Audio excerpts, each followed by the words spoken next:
Assalamu alaikum wa rahmatullah. Dear viewers, how are you? I hope you are well. Alhamdulillah, I am also well. Welcome to my channel English Motivation 21.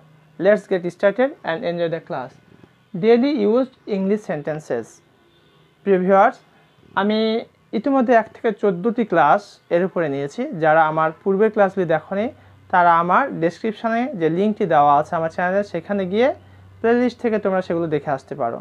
যাদের ইংরেজির প্রতি ভালোবাসা পাশাপাশি ইংরেজি শিখতে চাও, এমনকি কম্পিটিটিভ পরীক্ষাতে যে ট্রান্সলেশনগুলি এসে থাকে সেগুলি দেখতে চাও, তোমরা দেখে আসতে পারো।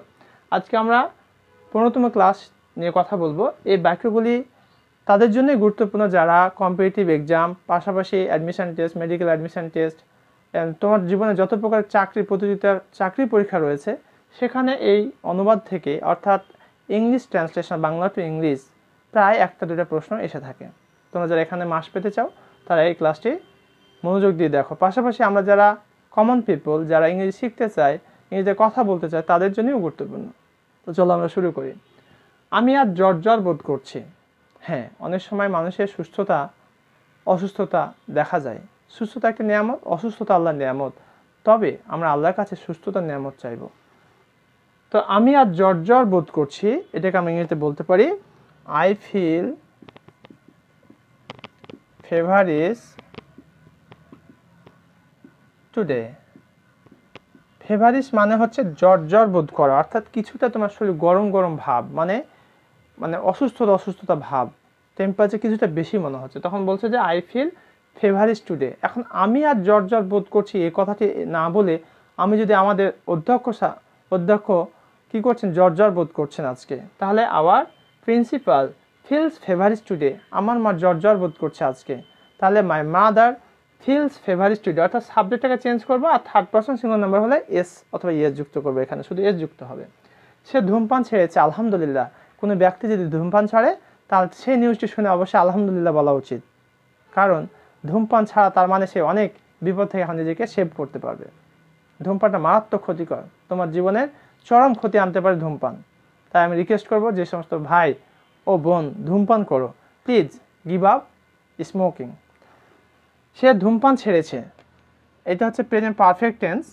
তাহলে he has given up smoking. He has given up smoking, সে ধূমপান ছেড়েছে। এখন সে না বলে আমি বলতে পারি আমার পিতা ধূমপান ছেড়েছেন, my father has given up smoking. আমি বলতে পারি আমার বন্ধু ধূমপান ছেড়েছেন অথবা ছেড়েছে, my friend has given up smoking. That means you can change subject and you can improve your different or varieties of sentences. এখনো কিছুই ঠিক হয় নাই। ওই যে বিয়ের সাথে কী অবস্থা আপনার ছেলের অথবা মেয়ের, ওই যে এখনও ভাই কিছুই ঠিকঠাক হয়নি, কথাবার্তা চলছে কিন্তু এখনও কোনো কিছুই ঠিকঠাক হয়নি। তাহলে এখন এটাকে আমরা কীভাবে বলবো ইংরেজিতে? Nothing has been settled as it.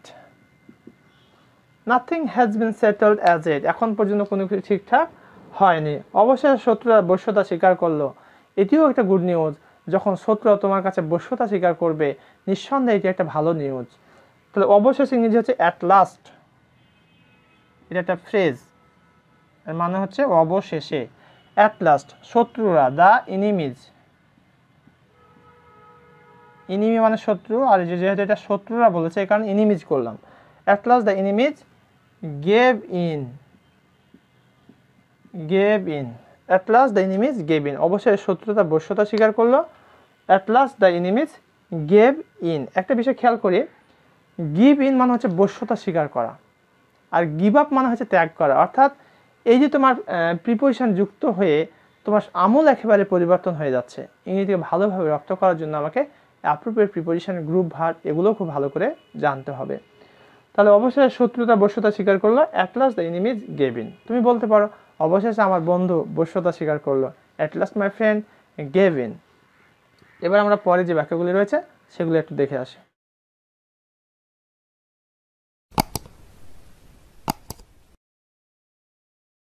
এবার আমরা 5 নম্বর যে বাক্যটি আছে সেটি একটু দেখি। এটা একটা ভাবার বিষয়। হ্যাঁ, অনেক সময় আমরা এটা বলেই থাকি, এটা একটা ভাবার বিষয়। তাহলে এটাকে আমরা কীভাবে বলতে পারি? It is a matter to think about.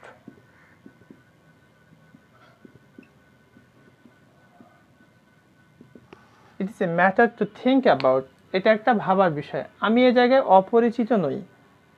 অনেক সময় গল্প প্রসঙ্গক্রমে আসছে, দিয়ে বলছে যে ভাই আপনাকে চিনছি না। বলছে চিনছেন না, আমি তো এখানে অপরিচিত কেউ নই। তাহলে আমি এ জায়গায় অপরিচিত নই। I am no stranger to this place. I am no stranger to this place. আমি এই জায়গাতে অপরিচিত নই। আমি তোমাকে খাওয়াবো, অর্থাৎ অপরকে খাওয়ানো হচ্ছে ফিড। তাহলে আমি তোমাকে খাওয়াবো, আই শ্যাল ফিড ইউ। তিনি আমাকে অনেক উপদেশ দিয়েছিলেন। অনেক সময় দেখা যায় শিক্ষক ছাত্রকে উপদেশ দেয়, পিতামাতা ছেলেমেয়েদের উপদেশ দেয়। তো তিনি বলছেন যে তিনি আমাকে অনেক উপদেশ দিয়েছিলেন, এটা পাস্ট ইনডিফিনিট টেন্স। তাহলে তিনি হি গেভ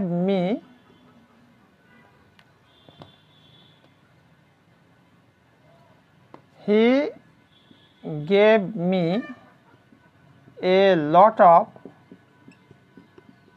advice. এখানে তোমরা এই লট অফের জায়গাতে মাছও দিতে পারো, কোনো সমস্যা হবে না। He gave me much advice অথবা he gave me a lot of advice. কিন্তু খেয়াল রাখবে অ্যাডভাইসেস হবে না, এর প্লুরাল করা যাবে না। এই বিষয়টি খেয়াল করবে। তাহলে এইভাবে করে আমরা আমাদের দৈনন্দিন জীবনে এই বাক্যগুলো শিখে অনায়াসে শত শত হাজার হাজার বাক্য আমরা অনায়াসেই বলতে পারি। যেমন বলা হচ্ছে যে এটা একটা ভাবার বিষয় গেল, আমি এ জায়গায় অপরিচিত নই। এখন আমি না বলতে পারি রহিম এ জায়গায় অপরিচিত নয়। তাহলে Rahim is no stranger to this place. Stranger হচ্ছে আগন্তুক, নতুন ব্যক্তিকে বলা হয় স্ট্রেঞ্জার। তাহলে এখানে সে এ জায়গায় অপরিচিত নয়। He is no stranger to this place. আমার পিতা এখানে অপরিচিত নয়। My father is no stranger to this place. That means you will change the subject and verb, then it will be changed totally. আমি তোমাকে খাওয়াবো, আই শ্যাল ফিড ইউ। তুমি বলতে পারো তুমি মা আমাকে খাওয়াবে, my mother will feed me. অর্থাৎ ফিডটা হচ্ছে অপরকে খাওয়ানো, নিজে খাওয়া না। ইট হচ্ছে নিজে খাওয়া, আর ফিড হচ্ছে অপরকে খাওয়ানো। ছেলে পিতাকে খাওয়াবে, তাহলে ছেলে হচ্ছে son will feed the father. Son will feed father. তিনি আমাকে অনেক উপদেশ দিয়েছিলেন। He gave me a lot of advice. তুমি বলতে পারো শিক্ষক আমাকে অনেক উপদেশ দিয়েছিলেন, অর্থাৎ আমার শিক্ষক আমাকে অনেক উপদেশ দিয়েছিলেন। My teacher gave me a lot of advice. So dear viewers, practice all these sentences in your life, and through your practice, inshallah, you can improve your position as well as you can do better in your competitive exams. Thank you very much for watching this class. Assalamu alaikum wa rahmatullah.